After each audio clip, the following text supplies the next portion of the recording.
Good afternoon mga palangga. So today, aalis kami. Mister, come here. So, magdi-dinner lang kami. Hello! Busy kayo. Yeah, you don't need it, do you? No, so she can sit in her own and read it. His daughter.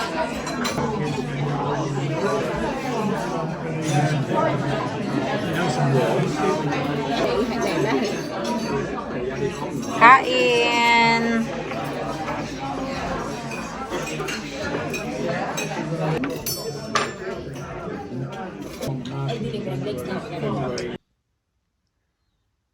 Morning.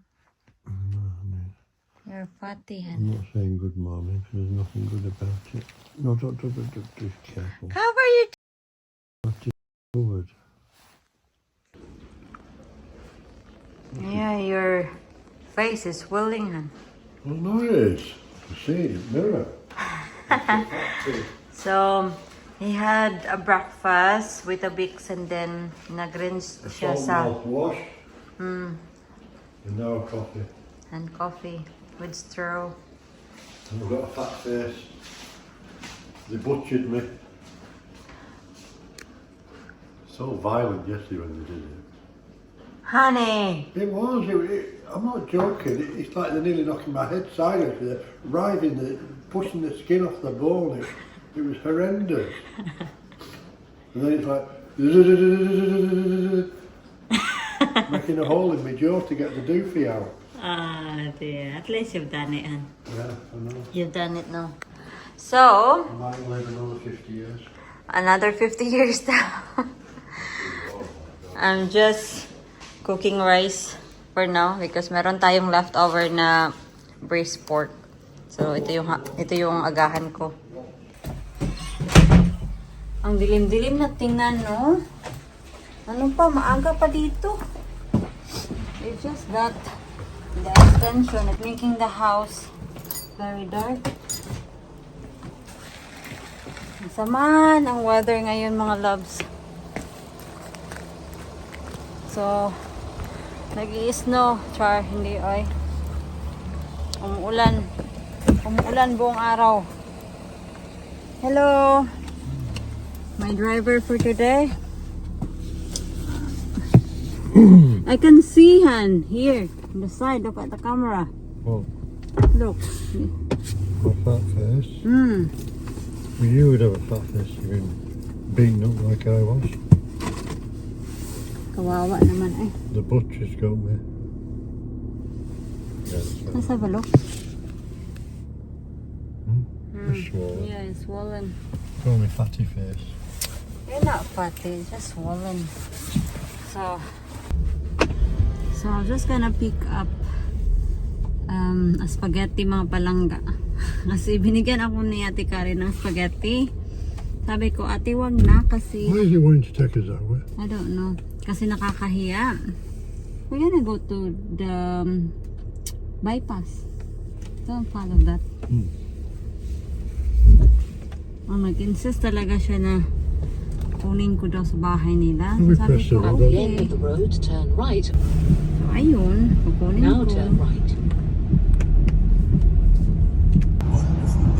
Hindi talaga napakita si Haring Araw ngayon ba? Ganito talaga yung weather all day.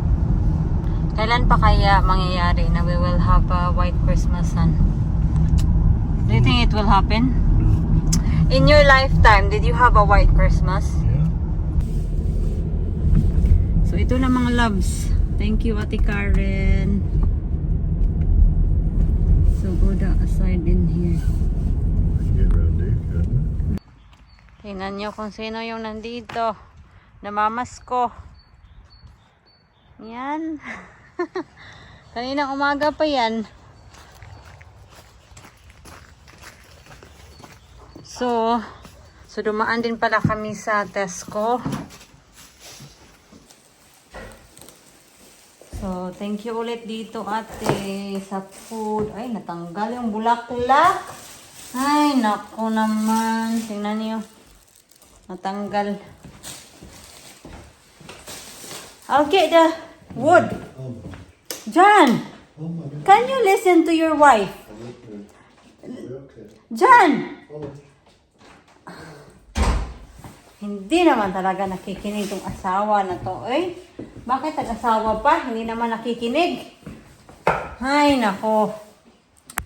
So, pumunta kami sa Tesco. Strawberry. Raspberry talaga sana yung pakay ko doon. Wala silang raspberry. And then, parsnips. 3 parsnips. And then, ito. Itong Pyrex na to. Gusto ko siya kasi square siya. Tapos, for 2 person siya ba. Pipicturan ko nga to kung ano yung size nito. Kasi gusto ko tong dalhin sa Pilipinas.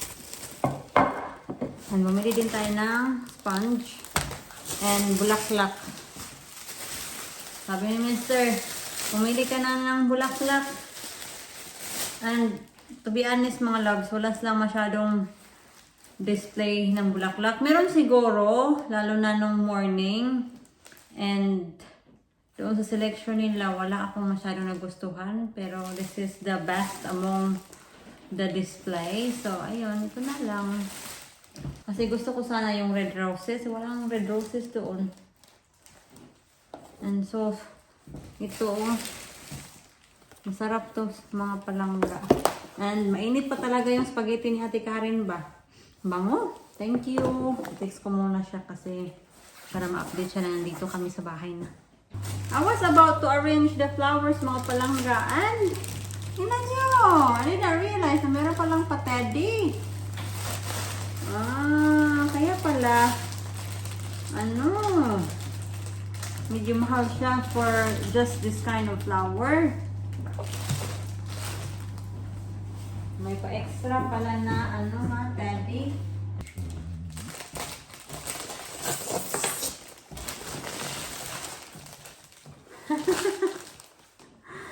That makes me smile.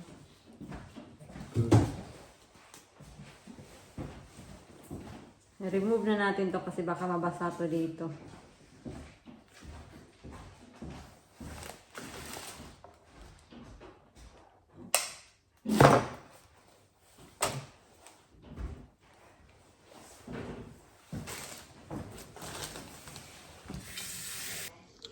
So, ito yung hapunan natin ngayon. Same kay Mr. din.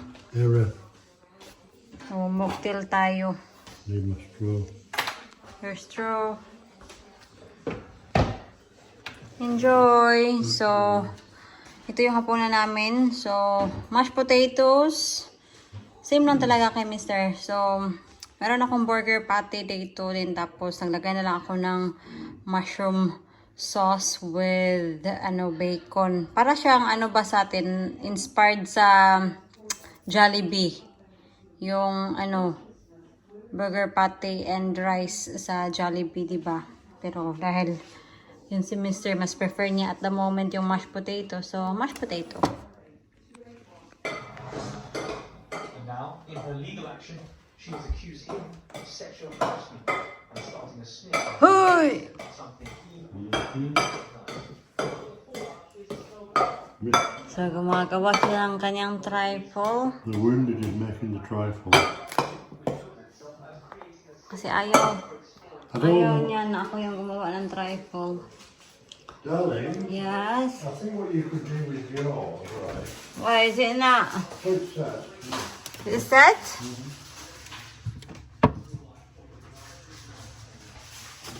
Nagawa din ako ng trifle ko. 2 types of trifle.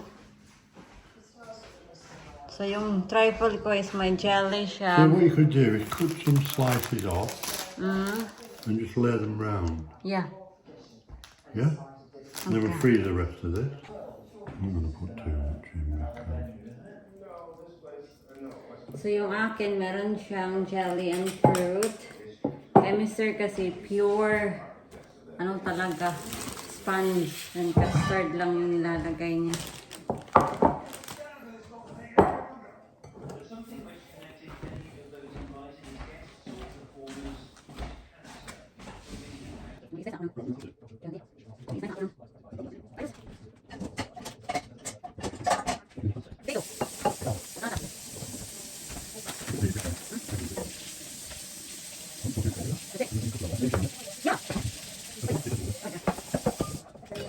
Gusto nung, ano, cherry no? This one? Yeah, but just don't go. Don't me to do it for you. I'll do it. Kasi nung nakarang araw, nag-dine out kami, tapos nag-order ako ng cherry trifle din. At nasarapan ako sa cherry trifle niya. Meron siyang ano ba? Meron siyang jelly.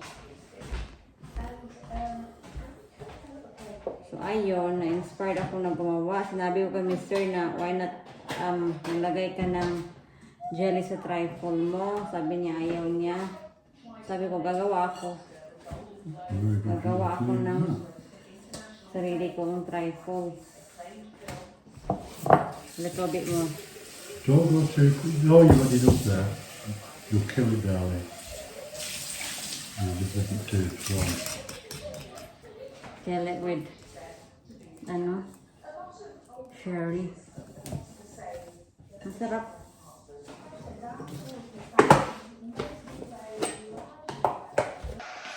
Ito na pala yung ano oh.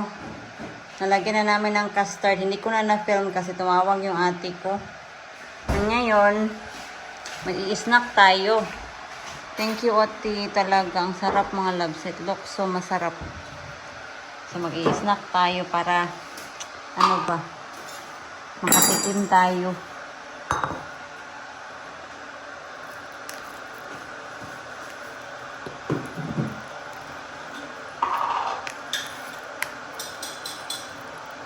So, inspired talaga to sa, ano ba, ala Jollibee daw to.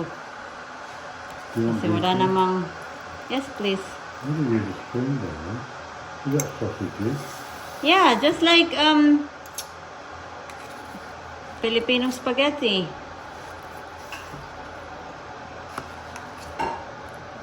Would you like a spoon? It's okay now, I think. Yeah, I manage. That's it.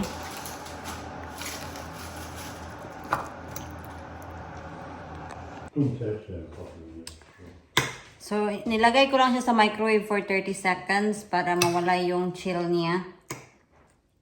Amoy, ano talaga siya ba? Amoy Jolly Spaghetti. Sarap.